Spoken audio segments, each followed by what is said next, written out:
9, 11, 13 chords, guitar chords like add 9, extensions. What are all these things? Let's get this sorted out.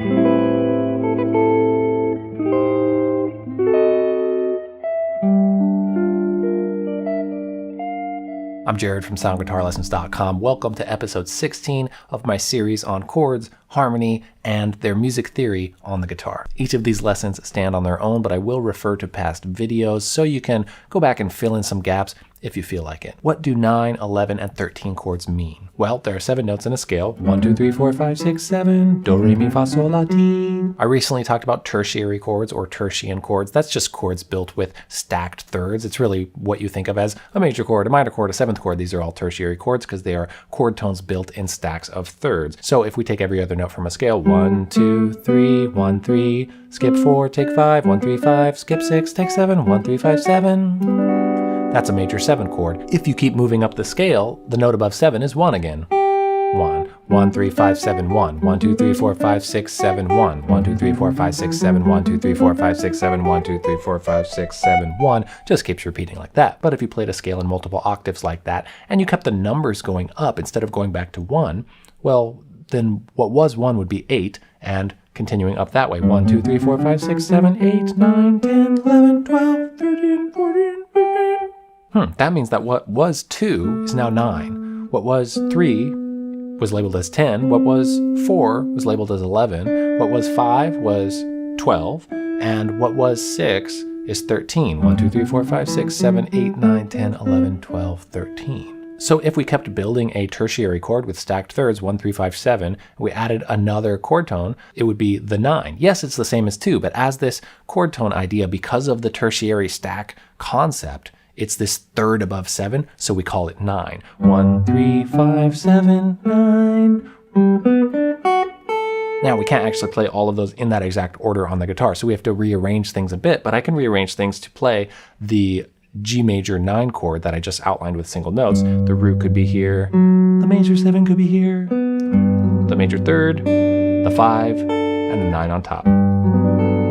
Also, when adding these extensions, if you want to add the 9 as a chord tone or keep going up, it's considered totally okay to get rid of the 5, to not play the 5, to give yourself room to add these other chord tones. The 5 is still part of the chord, we're just not playing it, and it's kind of an implied note. Especially on the guitar because we run out of space so quickly, this is very useful. So a lot of guitar chord shapes that are extended chords don't have the 5 in it. So with this tertiary model of stacked thirds and these notes that are above 7, 9, 11, and 13, we have this sneaky way of using the entire scale as chord tones. 1, 3, 5, 7, 9, 11, 13.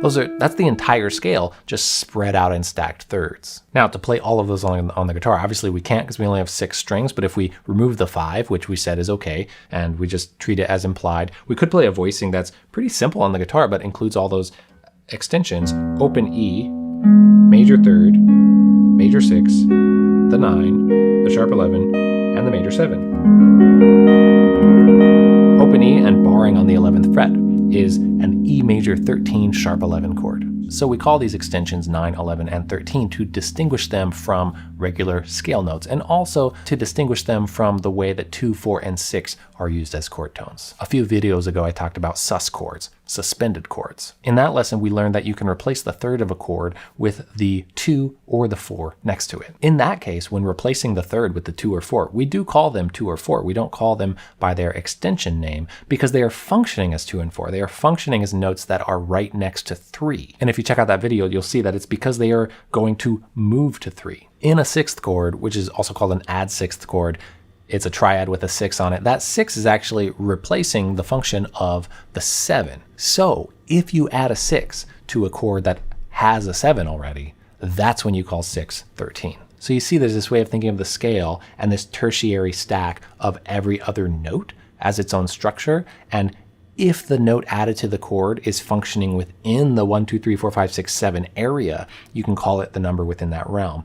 If all of those rolls are taken up, 1, 3, 5, and 7, and you add any of those other notes, that's when you call them 9, 11, or 13. I know this is a lot and there's all these rules for labeling, but I just have to lay out the facts here in this way. The fun part and the part that really makes it stick is when you start practicing this stuff and using it and exploring it, playing around with it on your own on the guitar. Just a couple more things to address though. Just another little rule here. You can bypass this like perfect stacked structure of this tertiary thing where it's 1, 3, 5, 7, 9, 11, and add these upper notes, 9, 11, and 13, to a chord that's just a triad. So you have 1, 3, and 5, and then you add a 9 onto it. And that's exactly what it's called. This is an add chord, and you have these added notes. So a triad with a 9 is called an add 9. It's not called a major 9. That actually means the 7 is in there. It's called an add 9. So if you put a 9 on a major 7 chord, 1, 3, 5, 7, 9, that's a major 9 chord. Here's the most common way to play C major 9. The 5 is not included. Just to give us space, we have 1, 3, 7, and 9. But if we just add the 9 to a triad, 1, 3, 5, 9, that's C add 9. In some ways that difference is subtle because they can kind of function as the same chord, but in some ways it's also a huge difference if you really listen for the right thing. Here's that C major 9, 1, 3, 7, 9. There's kind of a thickness to it. And then here's C add 9. Whoa. Very open. C major 9. C add 9. Ooh, that's like sparkly when you switch to the add 9. And here are just a few more examples of some chords that have extensions. An A minor 7 chord that you add a 4 to, or an 11, is called an A minor 11 chord. So when you have these extensions in there, like the C major 9 was a C major 7 with a 9. A minor 11 is an A minor 7 with an 11. What's kind of confusing here is that saying 11 actually implies that the 9 could be in there too. And it's kind of like, if you want it, cool. If you don't, fine. It's kind of like the 5. Like we can take the 5 away to give ourselves room, and we can include the 9 or not include the 9 when we have these higher extensions. So a 13 chord could have the 11 and the 9 in it, and you still call it 13. But to keep things simple, I want you to basically think of these chords as 1, 3, 5, 7, whatever extension, right? So again, A minor 11 is 1, 3, 5, 7 of A minor 11, 1, flat 3, 5, flat 7, and then also with a 4 in it. I like to play the individual notes, but then if we rearrange to play the chord shape, one of my favorite chord voicings. Love this. Root, flat 7, flat 3, 11, 5. We get the 5 in that one because we have some open strings to use. So a B7 chord. I'll play this shell voicing of a B7. My last video was about shell voicings. Check that out. If I add the 13, 1, 2, 3, 4, 5, 6, 7, 8, 9, 10, 11, 12, 13, this is B13. So it's a B7 chord with a 13. This is how I want you to think of extended chords by default. You know that more stuff could be added in. If we're on the keyboard or orchestrating things, we could have many more options. But on the guitar, definitely think of the basic chord with that extension on top. B7 with a 13. If you added the 9 in there too, you can still just call it B13. If you start with a 6th chord and you add a 9 to that, then it's called a 6-9 chord.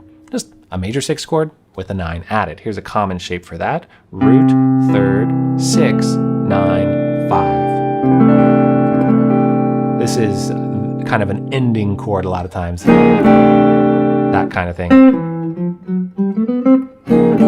The chord chart that I made that I talk about all the time on this channel shows every chord through 5 different keys, and then every version of each chord in each key, every version of them that is, if you add the 7, if you turn it into sus, if you add each type of extension, and so on. If you don't have that chart already, you can grab a free copy in the description. Of course, let me know in the comments if you have any questions. I know this theory material can be heavy and abstract, but we have to initially kind of just present it and go over it in this way. However, I cannot emphasize enough that in the end, to really understand this stuff, you just have to play around with it on the guitar. You have to use it in your own playing for it to actually click. Now that's just general theory behind extensions, and I gave you some nice open string chord shapes, some common chord shapes, and these chord types can be used in any genre. But in the next lesson, I'm going to talk about using the extended chords, 9, 11, 13 chords, guitar chord shapes to play them and the theory behind them, specifically for applying it to jazz guitar. In my last video, I taught a method for how to play